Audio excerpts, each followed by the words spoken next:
की सहायता से स्पष्ट किया जा सकता है।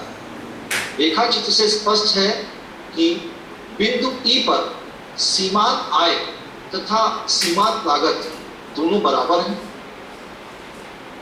बिंदु ई से होती हुई एक खड़ी रेखा कीमत रेखा ए आर के बिंदु आर पर मिलती है। बिंदु आर पर ए सी बराबर ए आर, अतः क्यू आर कीमत तथा ओपी मात्रा का उत्पादन होगा। ऐसी स्थिति में एकाधिकारी को सामान्य लाभ प्राप्त होगा। अब जो तीसरी स्थिति बनती है वो होती है हानि की स्थिति। अल्पकाल में यह आवश्यक नहीं है कि एकाधिकारी को सामान्य लाभ से अधिक लाभ ही मिले। कारण यह है कि एकाधिकारी कीमत अल्पकाल में औसत लागत से भी कम हो सकती है।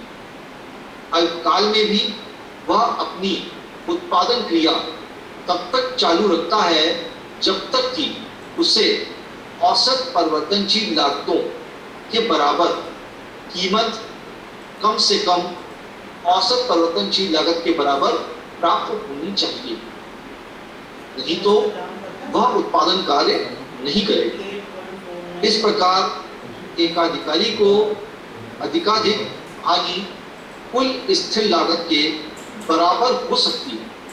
इस दशा को रेखा चित्र द्वारा स्पष्ट किया जा सकता है।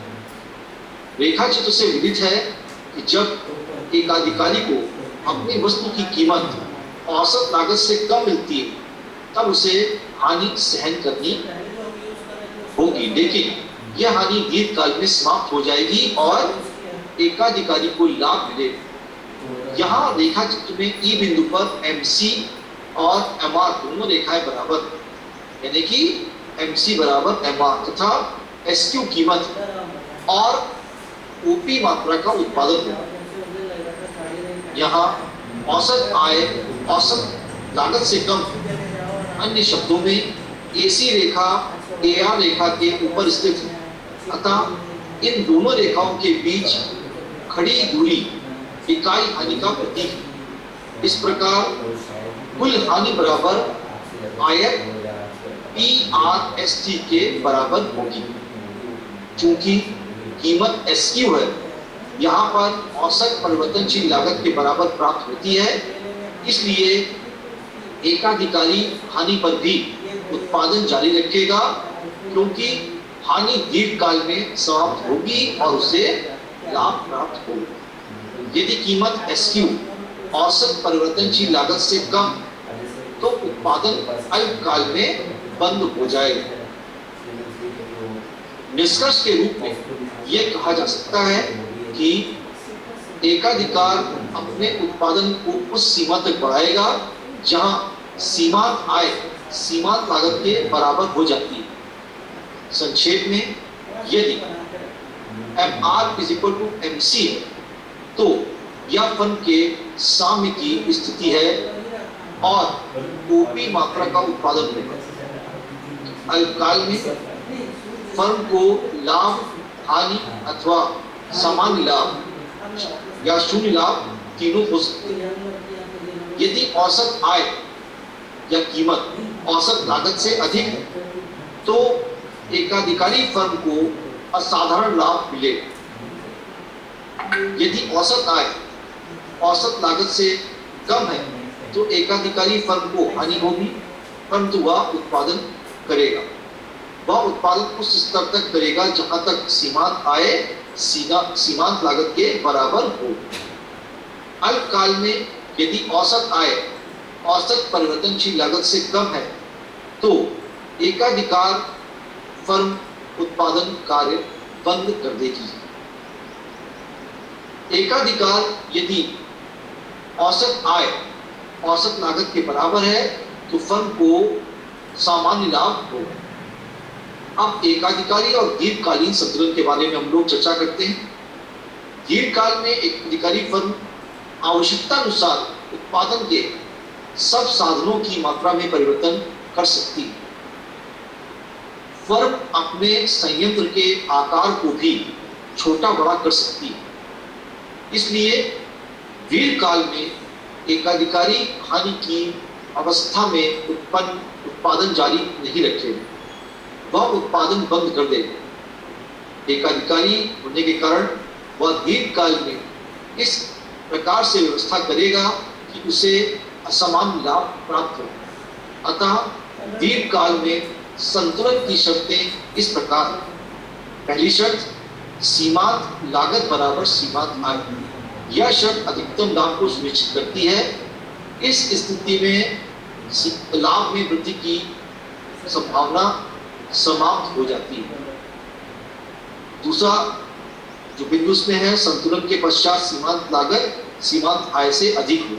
यह शर्त सुनिश्चित करती है कि संतुलन उत्पादन प्राप्त करने के पश्चात और उत्पादन किया गया है तो लाभ घटने लगेगा। तीसरी शर्त, कीमत औसत कुल आगम के समान या उससे अधिक हो। यह शर्त यह सुनिश्चित करती है कि दीर्घकाल में कोई हानि न हो। दीर्घकाल में एकाधिकारी फर्म को असामान्य लाभ प्राप्त होने के दो कारण होते हैं। पहला कारण, नई फर्मों का बाजार में प्रवेश करना कठिन हो जाता है। दूसरा कारण, यदि एकाधिकारी को अतिरिक्त लाभ प्राप्त नहीं होगा तो वह व्यर्थ ही अपना बाजार, अपना अस्तित्व बनाए नहीं रखेगा। एकाधिकारी की दशा में दीर्घकालीन कीमत को रेखाचित्र की सहायता से समझा जा सकता है।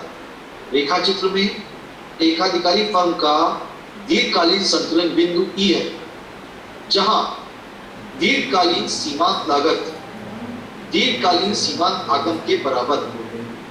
फर्म BQ कीमत पर OQ के बराबर उत्पादन करेगी।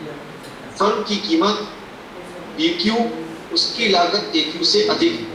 अतः फर्म को प्रति इकाई AB के बराबर लाभ प्राप्त होगा तथा रेखाचित्र ABPC के बराबर कुल लाभ प्राप्त होगा।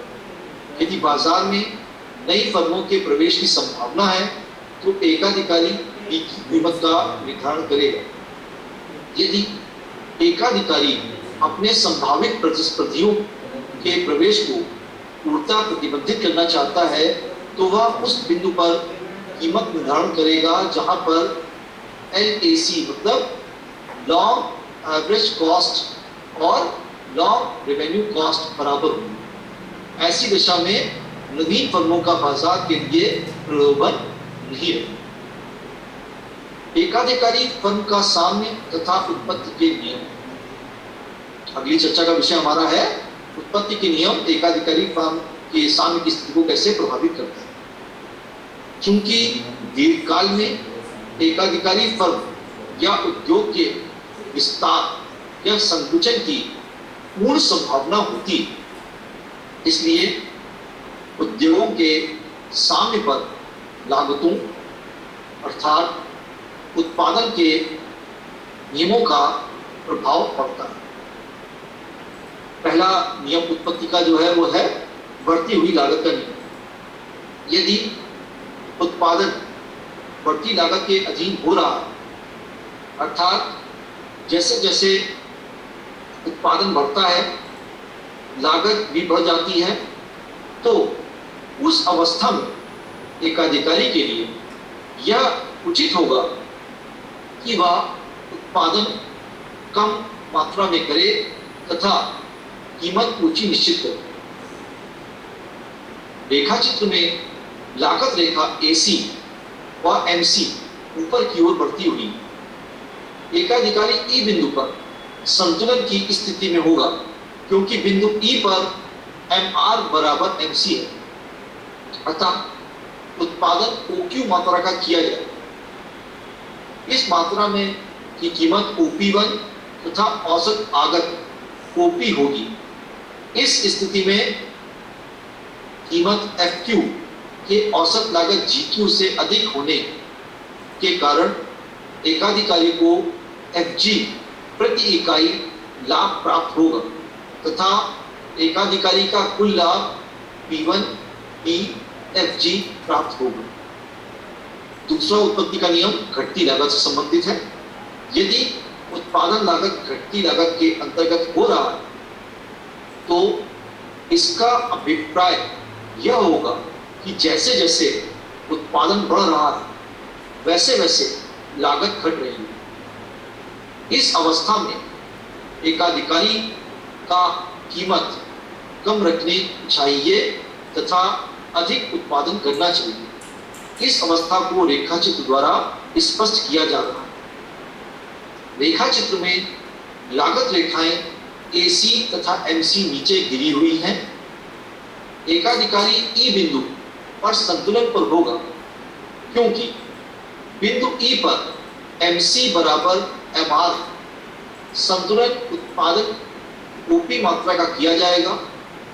उत्पादन की इस मात्रा पर कीमत औसत लागत से अधिक है, इसलिए एकाधिकारी को कुल लाभ P1PFG मिल रहा है। और अगला उत्पत्ति का नियम समान लागत का नियम।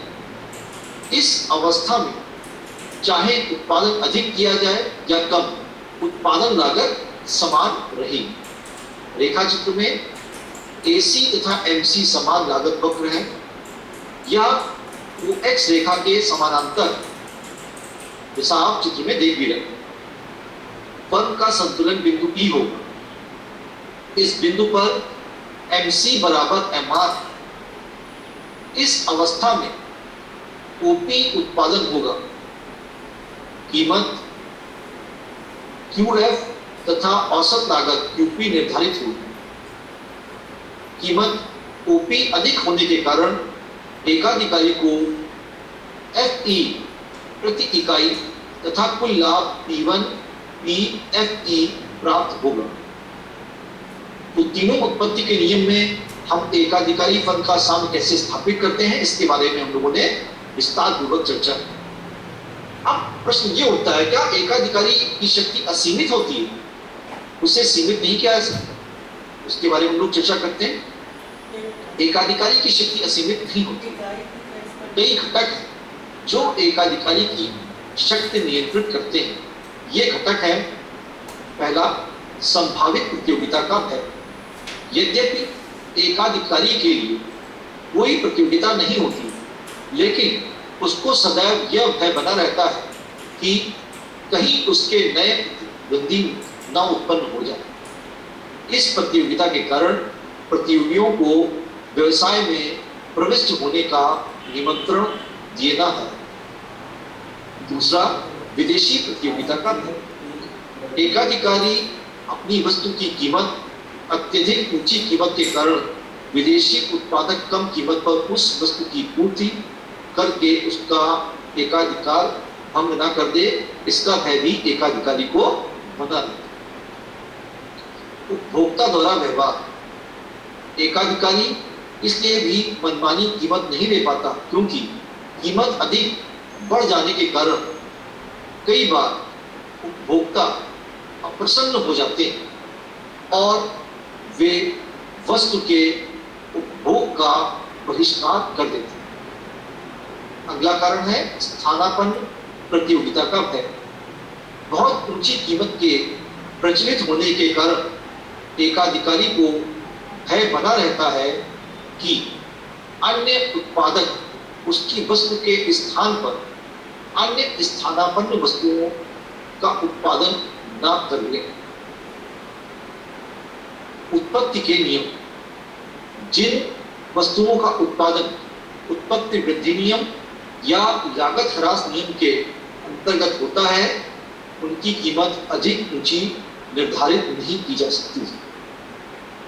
सरकारी हस्तक्षेप।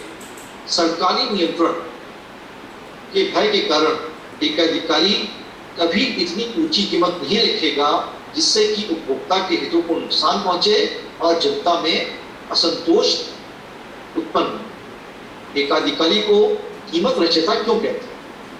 एकाधिकारी प्रतियोगी फर्म की तुलना में एकाधिकारी फर्म को कीमत रचयिता कहा जाता है, जबकि पूर्ण प्रतियोगिता में एक फर्म को कीमत स्वीकारक कहते हैं।